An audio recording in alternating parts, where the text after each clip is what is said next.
Good morning, guys. I am up early today by myself. I've mainly been getting up pretty late since I've been going to bed pretty late and sleeping in late because I just need extra sleep, but for whatever reason today I felt like 6 hours was enough. We will see as the day goes on.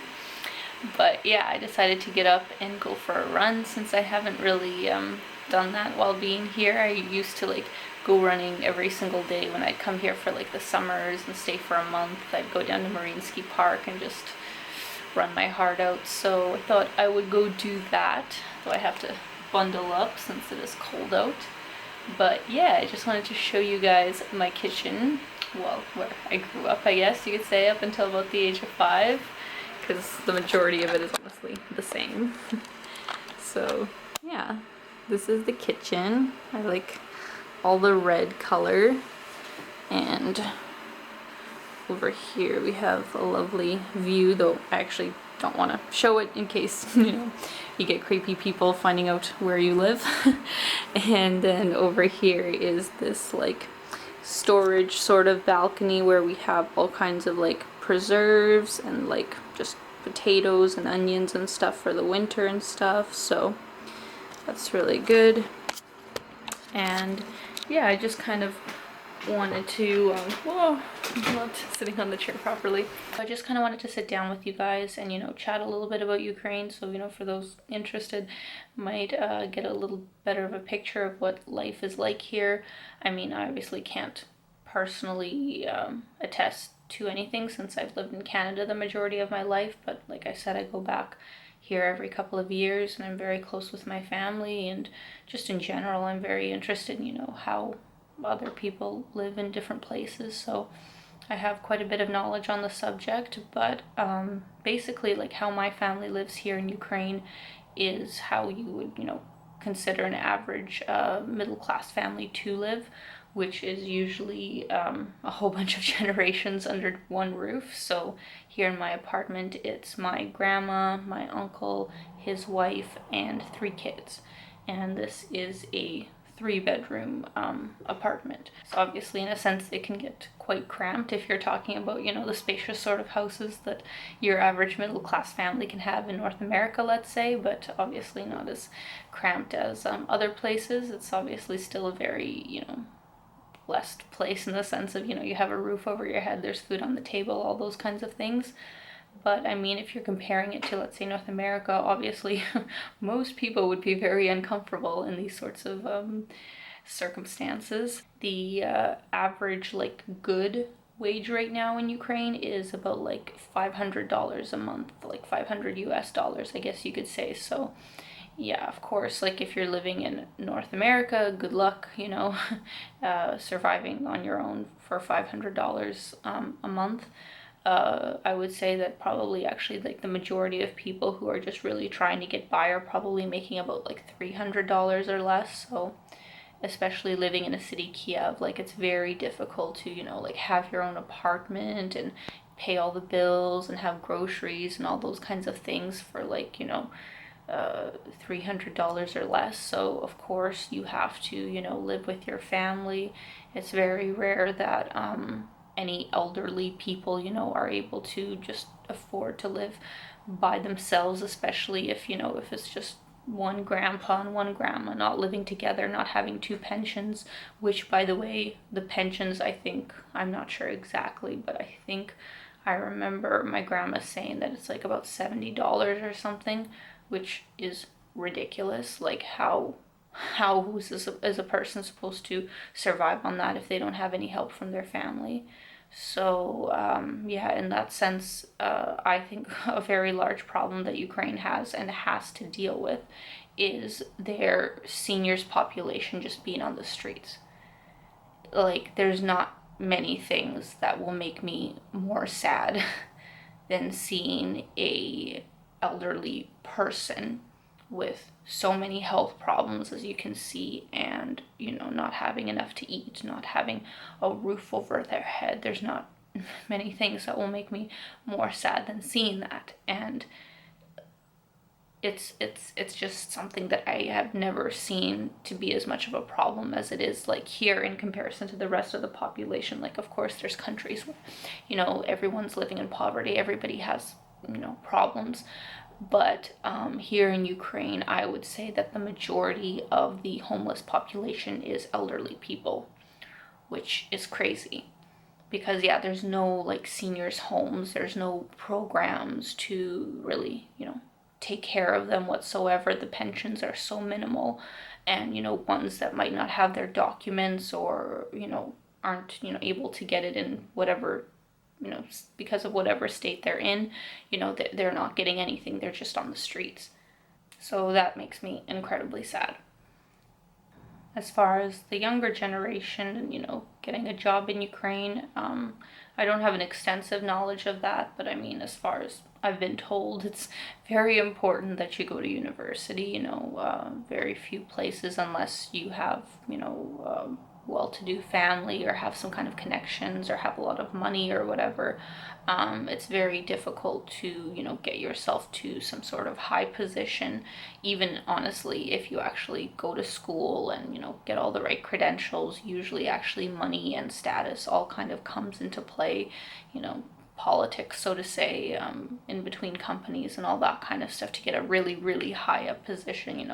You can more or less really buy your way in. And that's one of the issues of Ukraine, is that, like so many industries are corrupted just, by people buying their way into things.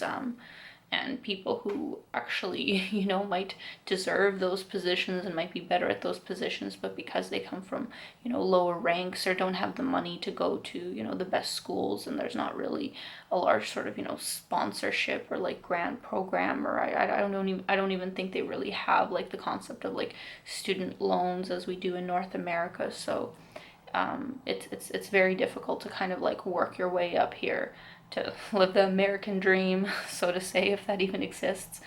But yeah, it's just as hard for anybody, that's younger and trying to, establish a sort of career for themselves and to, make good money so that they don't have to worry about money and have a family and, have their own apartment. It's very difficult. I was born right after the Soviet Union broke up, so obviously things were very bad. Not that I, clearly remember everything, but at the time, like, they didn't have an actual currency. Like, people were pretty much like taking like IOUs and like coupons and all that kind of stuff to like stand in line in grocery stores and, take the very limited supply of food that was even there. It's like both my grandma and my mom have told me like there would be times where they would like go to the store and like there was nothing on the shelves. Like, they would just close up.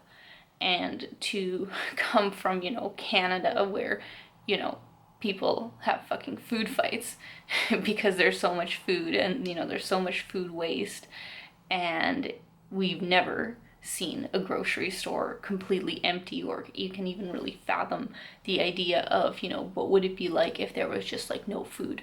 It's like, do you or I know how to go scavenge for food, in the wild, go get, our own water and sanitize it, to do without all these like basic sort of things that we think of as basic nowadays. It's like we have no fucking concept of that. We have no clue what life would be like in those kinds of circumstances. So it was incredibly difficult times. Like, most people would just like, stand on the streets and, sell whatever they could sell to trade for food or, whatever it was they needed.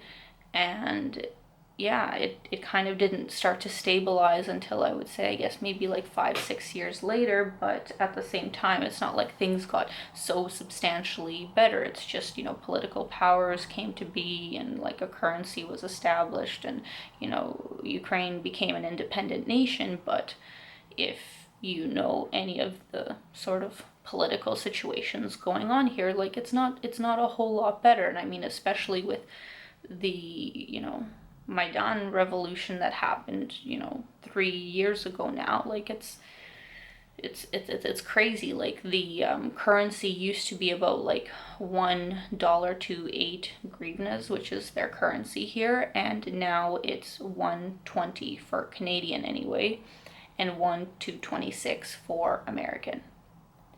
So 3 times pretty much as what it used to be. So the wages have stayed the same, but things are 3 times as expensive. So imagine that in North America, if you were, making 20,000 a year, just barely getting by, and suddenly things went up 3 times the price. Like, what are you gonna do? So it's an incredibly difficult situation, and I think in North America, pretty much every single day, we take for granted the things that are, in a sense, just, the status quo. And of course, things can be better in many ways too. And there are people in poverty in Canada. There are people, suffering and that need help, just as much as anyone here.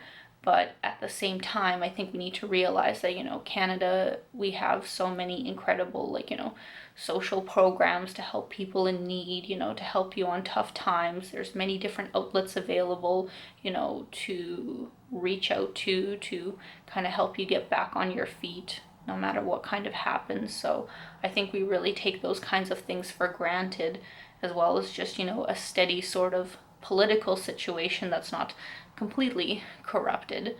So yeah, I think it's just really important to have a concept of the fact that if you live in North America and have a roof over your head and, have a freaking savings account and there's food on the table and, you're able to go to school and get a good job, or like me, so very blessed to be able to be following my dreams to do, what it is I really, really want to do. I think we really have to have the concept of the fact that we are so lucky. We are so, so, so lucky. And it really pains me when I see people wasting it. And I think that's why, when certain immigrants come to, North America or some other kind of privileged country, they actually do something with it. It's like people are so against, immigration in so many ways, but it's like these are the people that know just how hard, life is back home, and they're coming to, this country to make a better future for themselves and their children. So not only, should you, I think, promote people doing that, but second of all, realize that they're actually, making use of what you take for granted every day. Of course, there's so many people in North America that, do amazing things with their privilege, but I think it's a lot easier to forget that privilege when, everybody around you is complaining about this or complaining about that, or, I need the newest this or I need the newest that, and, this is never enough and that's never enough. And, we just get so lazy in a sense. So I think we really need to have an awareness that we are the lucky 2% in a sense, to just be handed things in a sense, and we need to make the most of it. That's really the bottom line. And, I guess what I'm kind of getting to with this video is to realize that, you have been dealt a very good hand. Make use of it. Everybody has problems. Everybody goes through really, really hard times. So instead of just focusing on the fact that, okay, this sucks right now, but, more than likely it's going to change. It's going to be fine. Nothing is permanent. So focus on the things that are great, which there's freaking boat ton loads of, and, make use of it. Do something great with it. Focus on those things. What you focus on grows. Don't focus on the things that, you're sad about or aren't, exactly where you'd like to be. Why exaggerate that? I'm really starting to have a very low tolerance for, people focusing on that, even with myself. Whenever I realize that, okay, why am I focusing on this? Why am I focusing on the people that, aren't doing anything for me? Why am I focusing on the worst case scenario? Why am I focusing on, what's wrong instead of what's right? So yeah, that's basically what I wanted to say, to just kind of give you a little bit of a information session about, what a little glimpse of, life is here in Ukraine. But at the same time, it's a beautiful, rich, incredible country with so many amazing, hardworking, beautiful people, and I'm so proud to be from here. So I hope it was interesting for you guys, and I hope it maybe gave you some perspective on, how people outside of you live, and you know that we have to be very conscious of life outside of our little bubble. And yeah, that's all I have to say. So I hope you guys have a fantastic day. Wish me a fantastic run. And until I see you guys next time, keep being your own kind of beautiful, and I will see you soon. Bye, guys.